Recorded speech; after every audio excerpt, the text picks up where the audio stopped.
Namun mereka tidak menyadari bahwa ini membuat reaktor menjadi lebih rentan terhadap ledakan. Kesalahan pertama terjadi ketika daya reaktor turun terlalu rendah, hampir mematikan reaktor sepenuhnya. Sebuah langkah darurat diambil untuk meningkatkan daya kembali, tapi ini justru memperburuk situasi dengan daya yang tidak stabil dan sistem keselamatan yang dimatikan. Reaktor menjadi bom waktu yang siap untuk meledak.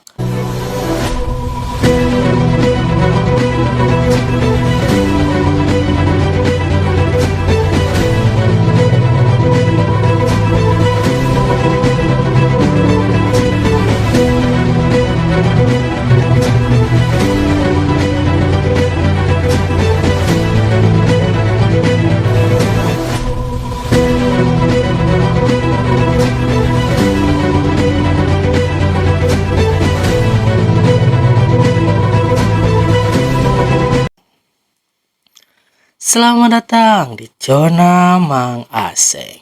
Halo John, terima kasih sudah mampir di video ini. Di cerita kali ini, Mamang akan menceritakan sebuah peristiwa besar dalam sejarah. Jadi dulunya di kota ini penuh dengan kehidupan, di mana masih ada suara anak-anak yang bermain, kereta yang lewat, dan hiruk-pikuk pasar, sebuah kota yang normal pada umumnya.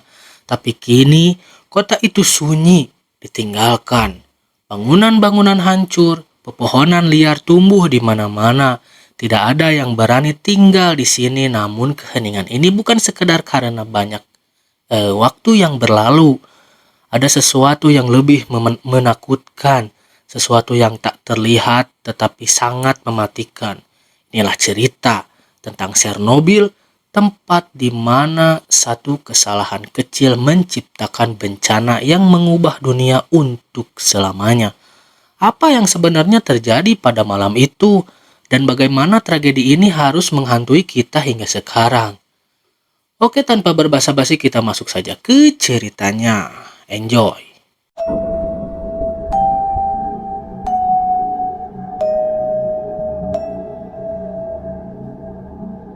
Semua ini dimulai pada tahun 1970 ketika Uni Soviet memutuskan untuk membangun salah satu proyek energi terbesar mereka di tepi sungai Pripyat sekitar 130 km dari Kiev. Mereka mendirikan pembangkit listrik tenaga nuklir Chernobyl. Pembangkit ini dirancang untuk menjadi simbol kekuatan teknologi Soviet dengan 4 reaktor besar yang masing-masing mampu menghasilkan daya hingga 1000 megawatt.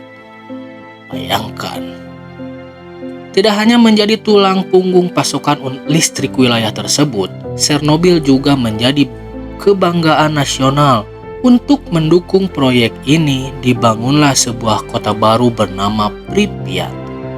Kota ini dirancang untuk menjadi tempat tinggal para pekerja dan keluarganya, dengan apartemen modern, sekolah, rumah sakit, hingga taman-taman hiburan. Pripyat menjadi salah satu kota paling maju di wilayah itu. Pada tahun 1980-an, Pripyat memiliki lebih dari 50.000 penduduk. Suasananya penuh dengan kehidupan dan optimisme. Bagi banyak orang, tinggal di Pripyat adalah impian, karena ini adalah kota para profesional terpilih, di mana masa depan tampak lebih cerah dan stabil. Namun di balik kemegahan ini, ada sesuatu yang tidak banyak diketahui oleh orang banyak. Desain reaktor RBMK yang digunakan di Chernobyl memiliki kelemahan yang serius. Celah di dalam desain ini tidak dianggap penting, hingga akhirnya menjadi awal dari sebuah tragedi yang tak terelakkan. Sebuah uji coba keamanan dijadwalkan di reaktor nomor 4 Chernobyl. Uji coba ini bertujuan untuk memastikan bahwa reaktor masih bisa menghasilkan daya listrik meskipun kehilangan pasokan listrik eksternal. Kedengarannya sederhana, bukan? Tapi inilah awal dari rangkaian kesalahan yang fatal. Reaktor RBMK seperti yang digunakan di Chernobyl dirancang untuk menghasilkan listrik dengan memanaskan air menggunakan energi nuklir. Uap yang dihasilkan memutar turbin untuk menghasilkan daya. Tapi desain RBMK ini memiliki kelemahan dalam kondisi tertentu. Reaktor ini bisa menjadi sangat tidak stabil. Pada saat uji coba yang seharusnya dilakukan pada siang hari dengan tim ahli penuh di tempat, tapi karena penundaan, uji coba baru dimulai larut malam saat tim yang bertugas tidak seberpengalaman tim pada siang hari. Pemimpin uji coba ini adalah Anatoly Dyatlov, seorang insinyur senior yang terkenal karena keras kepalanya di bawah tekanan untuk menyelesaikan uji coba sesuai jadwal. Tim mulai mematikan sistem keselamatan dan mengurangi daya reaktor ke tingkat yang sangat rendah.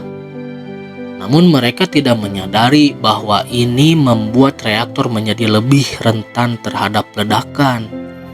Kesalahan pertama terjadi ketika daya reaktor turun terlalu rendah, hampir mematikan reaktor sepenuhnya.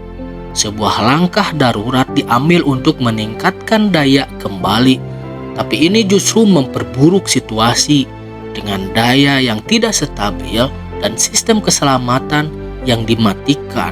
Reaktor menjadi bom waktu yang siap untuk meledak.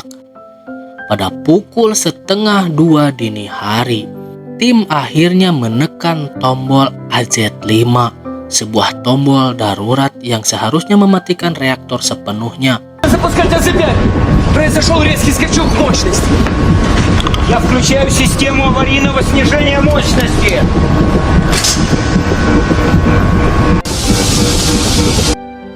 Tapi alih-alih menghentikan reaktor nuklir, tombol ini malah mempercepat ledakan. Dalam hitungan detik, tekanan di dalam reaktor meningkat hingga tak terbendung. Ledakan pertama menghancurkan tutup reaktor seberat 1000 ton, sementara ledakan kedua melemparkan material radioaktif ke udara.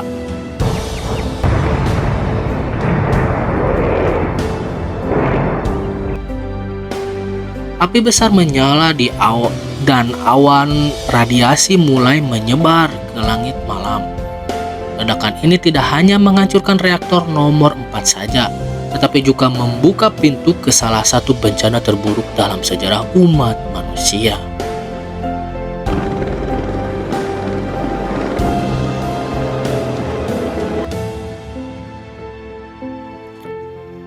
Malam itu dunia berubah untuk selamanya. Setelah ledakan besar di Chernobyl, kehidupan di kota Pripyat berubah selamanya. 50.000 penduduk yang sebelumnya hidup nyaman di kota modern ini tiba-tiba harus meninggalkan rumah mereka tanpa tahu kapan mereka bisa kembali. Evakuasi dilakukan dengan tergesa-gesa dan mereka diberitahu untuk membawa barang-barang secepatnya hanya untuk mengetahui bahwa mereka tidak akan pernah kembali.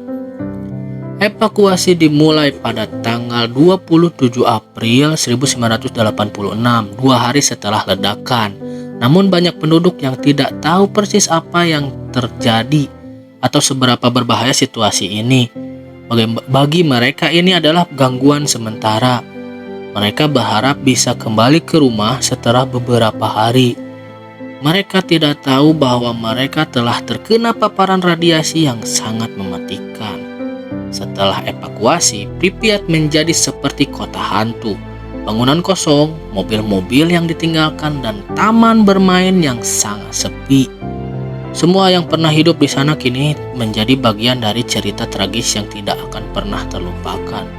Namun bencana ini baru dimulai. Pada hari-hari setelah ledakan, ribuan orang yang bekerja di Chernobyl, termasuk para petugas pemadam kebakaran, teknisi, dan bahkan warga yang tinggal di sekitar, mulai merasakan dampak radiasi yang mematikan. Para petugas pemadam kebakaran yang pertama kali tiba di lokasi ledakan tanpa perlindungan radiasi, itu langsung terkena dosis radiasi yang sangat tinggi. Mereka menjadi korban pertama dari tragedi ini. Banyak dari mereka yang meninggal dalam waktu yang singkat. Beberapa hanya bertahan beberapa hari setelah kejadian. Beberapa petugas pemadam kebakaran seperti Vasily Ignatenko menderita penyakit radiasi akut yang sangat parah. Radiasi yang dilepaskan dari reaktor yang meledak telah meracuni tanah, air, dan udara.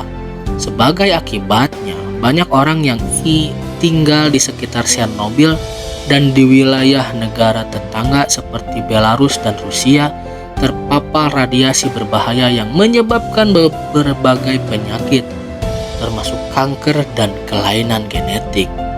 Setelah evakuasi, ribuan orang yang terpapar radiasi harus dipindahkan ke tempat yang lebih aman. Banyak dari mereka kemudian menderita kanker tiroid, leukemia, dan gangguan kesehatan lainnya yang berhubungan dengan radiasi. Pemerintah Uni Soviet mencoba menutup sejauh mana dampak dari bencana ini, tetapi efek jangka panjang tidak bisa dihindari. Namun dampak dari Chernobyl tidak hanya dirasakan oleh manusia. Radiasi telah merusak lingkungan di sekitar pembangkit listrik.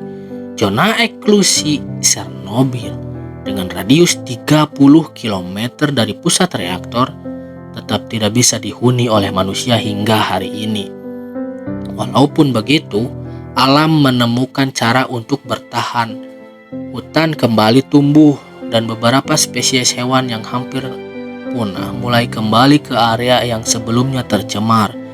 Keanehannya, meskipun radiasi mempengaruhi banyak spesies hewan, beberapa dari mereka mulai berkembang biak kembali di area yang tampaknya tidak dapat dihuni oleh manusia.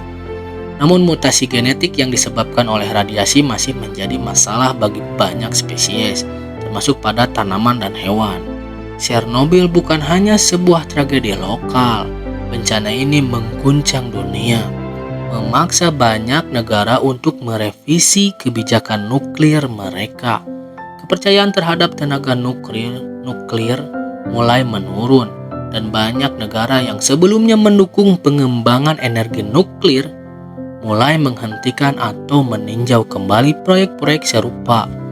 Negara-negara seperti Jerman, Italia, Swedia yang sebelumnya tergantung pada tenaga nuklir mulai mencari alternatif energi lain. Chernobyl menjadi simbol dari bahaya yang bisa timbul jika teknologi nuklir tidak diawasi dengan hati-hati. Tetapi meskipun demikian, beberapa negara termasuk Rusia tetap mempertahankan penggunaan tenaga nuklir, berusaha belajar dari kesalahan masa lalu.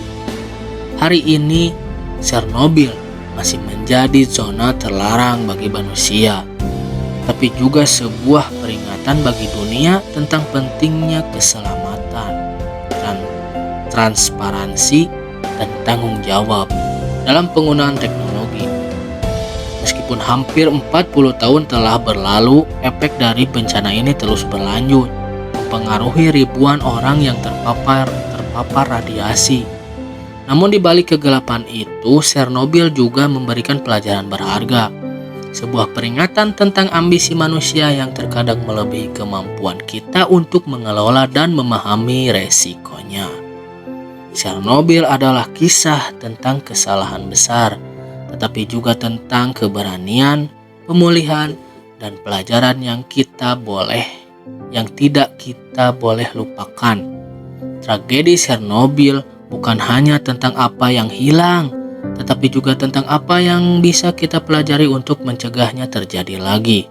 Ini adalah kisah yang harus kita ingat agar di masa depan yang lebih aman bisa tercipta. Oke, John, segitu dulu cerita hari ini. Bagian mana yang menurut kalian menarik atau masih ada bagian yang masih kurang, kalian bisa lengkapi di kolom komentar ya. Like video ini kalau kalian suka, share dan subscribe agar channel ini terus berkembang. Juga nyalakan lonceng notifikasinya agar gak ketinggalan kalau Mamang upload video. Besok kita cerita lagi. Terima kasih dan sampai jumpa.